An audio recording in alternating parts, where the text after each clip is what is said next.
Assalamualaikum students, subject is science class 6 and the lecture number is 7. Unit number is 1, page number is 14 and 15. In the previous lecture we read about the organ system. We read that how the organs combine together to form the organ system. Today we are going to discuss about the bookwork of Unit 1.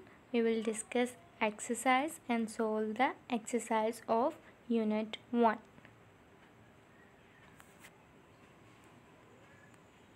So here is the filling the blanks. Write proper term or word against each statement.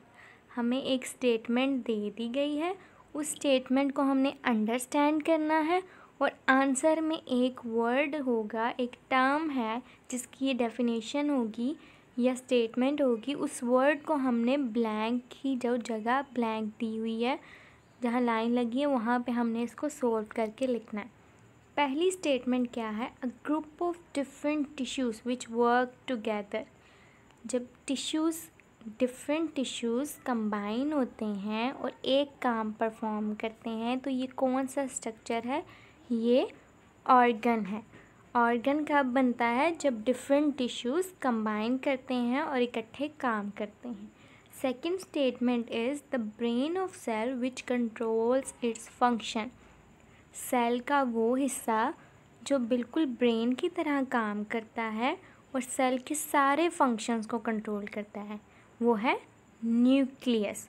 Nucleus क्या करता है? Cell का brain है और cell की सारी activities को look after करता है, देखता है कि कौन सी एक्टिविटी हो रही है, कौन सी रेगुलेट करनी है, कौन सी किस टाइम पे होनी है। तो nucleus is just like brain.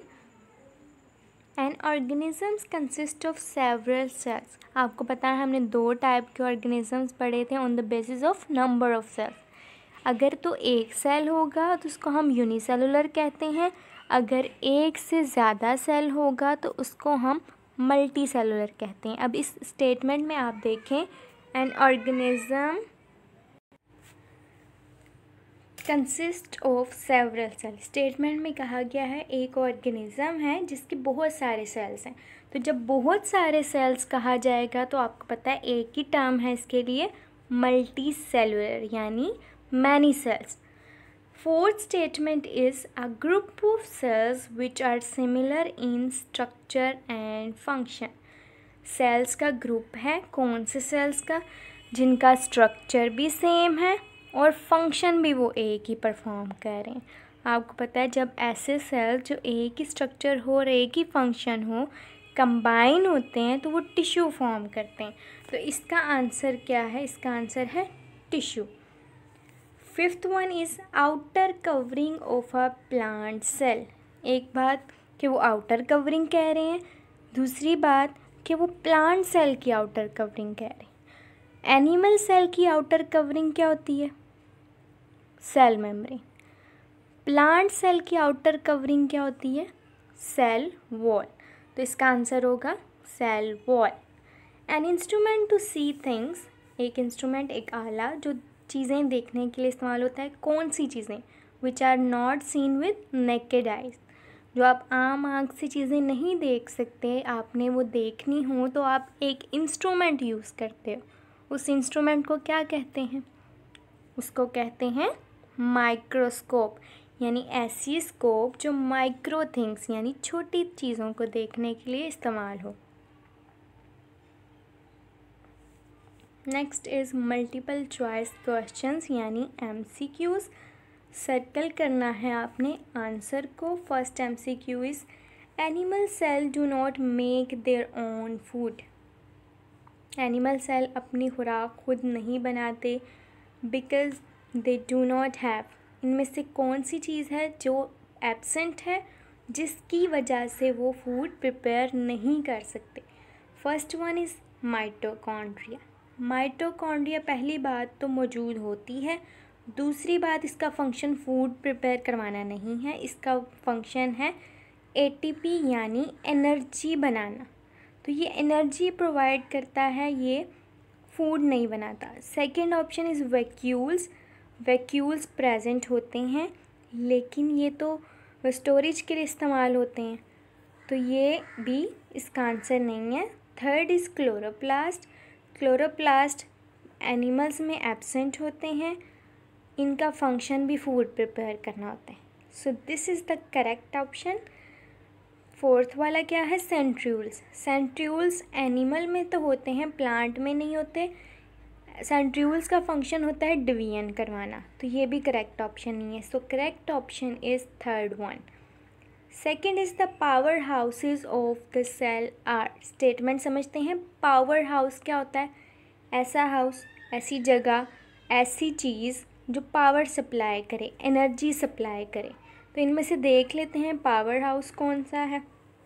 पहला है क्लोरोप्लास्ट, क्लोरोप्लास्ट ने तो फूड प्रिपेयर करवानी है, पावर नहीं देनी, फूड से पावर आती है लेकिन फूड ये फूड प्रोवाइड कर रहा है, ये डायरेक्ट पावर सप्लाई नहीं कर रहा। माइटोकॉन्ड्रिया, यस माइटोकॉन्ड्रिया में जो है रेस्पायरेशन होती है जिसके रिज़ल्ट में जो है एनर्जी बननी होती है।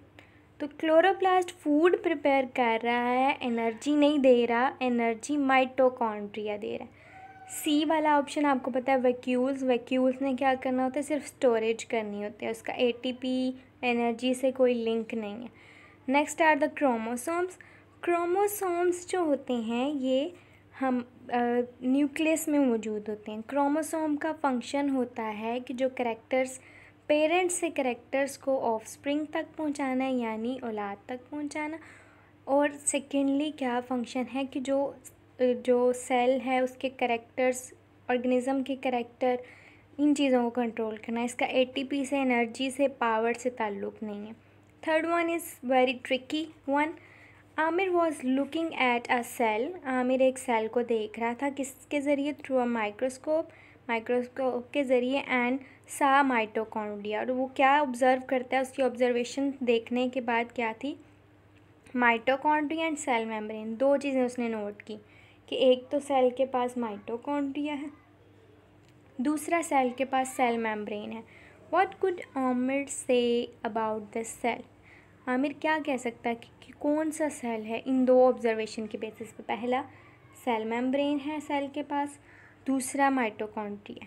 It can only be a plant cell, किस बेसिस पे हम इसको सही कहें इस स्टेटमेंट को, या तो कोई ऐसा स्ट्रक्चर हो जो प्लांट में तो होता है एनिमल में नहीं होता। फॉर एग्जांपल अगर क्लोरोप्लास्ट ऑब्जर्व करता तो फिर हम कह सकते थे कि ये जो सेल है ये प्लांट सेल है, लेकिन ऐसा नहीं है। It can only be an animal cell, किस बेसिस पे हम ये कह सकते हैं, हम नहीं कह सकते क्योंकि हमने सेंट्रियोल तो ऑब्ज़र्व किए नहीं है कि हम कह सकें कि ये एनिमल सेल है। हमने वो चीज़ें ऑब्ज़र्व की हैं जो प्लांट सेल में भी होती हैं, एनिमल सेल में भी होती हैं। It can either be plant cell or animal cell. So this is the correct option, क्योंकि ये प्लांट सेल भी हो सकता है, एनिमल सेल भी हो सकता है। अगर मज़ीद ऑब्जर्वेशन डीपली की जाए तो ये भी इवेलुएट हो सकता है कि ये प्लांट सेल है या एनिमल सेल है, लेकिन क्वेश्चन के अकॉर्डिंग जो आंसर है वो है C, it is either a plant or animal cell. The next MCQ is heart, liver and ears are examples of animal. आपको पता है ये तीनों जो हैं ये ऑर्गन्स हैं। हार्ट सर्कुलेटरी सिस्टम का ऑर्गन है, लिवर जो है वो डाइजेस्टिव सिस्टम का ऑर्गन है, ईयर्स जो हैं सेंस ऑर्गन है। तो ये सारे जो हैं ये ऑर्गन्स की एग्जांपल हैं, ना ये टिश्यू की एग्जांपल है, ना ये सेल्स की एग्जांपल है, ना ही ये ऑर्गन सिस्टम की एग्जांपल है। Plants make their food in leaves and it is stored in the other parts. Plants अपनी फूड प्रिपेयर करते हैं लीव्स में और स्टोर किसी और जगह पे करते हैं। ये पॉसिबिलिटी क्यों है, कैसे वो कर सकते हैं। They have xylem tissue, first option क्या है, जाइलम टिश्यू है। जाइलम टिश्यू का फूड से लिंक नहीं है, जाइलम ने रूट से लेकर लीव्स तक या दूसरे पार्ट्स तक जो है वाटर और सॉल्ट्स को ट्रांसफ़र करना है, फूड से उसका लिंक नहीं है। These they have roots, roots का फंक्शन है वाटर और सॉल्ट को एब्जॉर्ब करना, ट्रांसफ़र कर नहीं करता कुछ भी, ना फूड ना ही water. They have stems, stems का भी फूड ट्रांसफ़र होती है स्टेम के ज़रूर स्टेम के ज़रिए ही होती है, लेकिन मेन जो कोई टिश्यू है वो परफॉर्म करता है, बस स्टेम में से गुज़र के जाते हैं। परफॉर्मेंस नहीं स्टेम देता, बस एक पाथ है जो स्टेम प्रोवाइड कर रहा है। These they have phloem tissue, this is the correct option. Phloem tissues की क्या रिस्पॉन्सिबिलिटी है कि वो एक पार्ट से फूड को दूसरे पार्ट में ट्रांसफ़र करते हैं। Next page 15, which cell part is being described. Cell के पार्ट के बारे में एक स्टेटमेंट दी गई है, हमने गेस करना है कि कौन सा पार्ट डिस्कस हो रहा है। So first one is helps keep cytoplasm inside, cytoplasm को क्लोज रखता है। कौन सी ऐसी कवरिंग है जो साइटोप्लाज्म को क्लोज रखती है? That is cell membrane. Controls all cell activities just like the brain. कौन सा जो पार्ट है वो सेल की एक्टिविटीज़ को कंट्रोल करता है? ये है nucleus. Liquid filled space for storage, ऐसा स्ट्रक्चर जो स्टोरेज का फंक्शन परफॉर्म करता है, that is vacuole. Green parts which trap energy, cell का वो ग्रीन पार्ट जो एनर्जी को यानी सनलाइट को ट्रैप करता है और फूड बनाता है, chloroplast. Clear jelly like material, ऐसा मटेरियल जो क्लियर भी है और जेली लाइक भी है, वो है cytoplasm. Next is the Venn diagram. Venn diagram क्या होती है कि हमने सिमिलैरिटीज़ और डिफरेंसेस एक डायग्राम के थ्रू शो करना है। This side is for plant cell, this side is for animal cell, this is the common side of both cells. इस साइड में हम क्या करेंगे? वो चीज़ें लिखेंगे जो सिर्फ प्लांट में मौजूद है। इस साइड पे हम वो चीज़ें लिखेंगे जो सिर्फ एनिमल में मौजूद है। कॉमन वाले पार्ट में हम वो दो चीज़ें लिखेंगे जो दोनों में कॉमन है।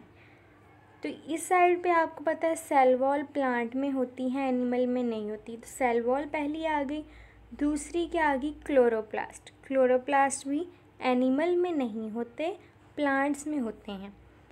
और डिफरेंसेस के बेस पे एनिमल में क्या डिफरेंस है? एनिमल में सेंट्रियोल्स होते हैं और प्लांट में सेंट्रियोल्स नहीं होते। सिमिलैरिटीज़ बहुत ज़्यादा हैं, उसमें से कोई सी दो लिखनी है।